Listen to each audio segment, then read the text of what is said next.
The amazing and revolutionary Douglas DC-3 airliner, which had become the workhorse of civilian air travel in the late 1930s, also performed splendidly at war. An incredibly strong airframe, combined with an innovative new wing, resulted in virtual aerodynamic perfection. As we recover our C-47.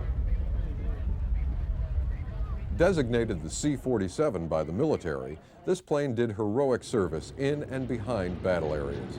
C-47s carried paratroopers, towed gliders, flew reconnaissance missions, ferried generals and presidents, and delivered every conceivable type of supplies to all theaters. Food from America packed with rice husks as shock absorbers. By proper packing, by using multiple parachutes, even the most delicate equipment can be safely landed. Radio transmitters like this have been dropped to our troops and retrieved in perfect condition. 50-gallon oil drums, machine guns, grenades, clothing, mail from home.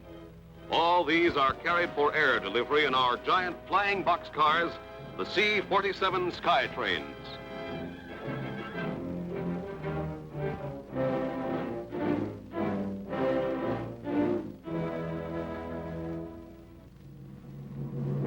Smoke signal, wind drift indicator. This is where we drop the stuff.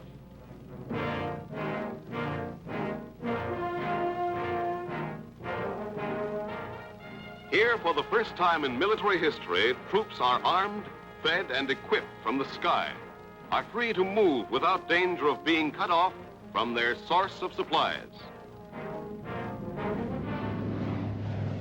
The short runways required by the aircraft, its large payload and low fuel consumption made the C-47 ideal in all conditions. Beloved by the pilots who flew them, the C-47 was described by one as an amiable cow that was forgiving of the most clumsy pilot. It was so easy to handle that it was said that the craft could almost fly itself.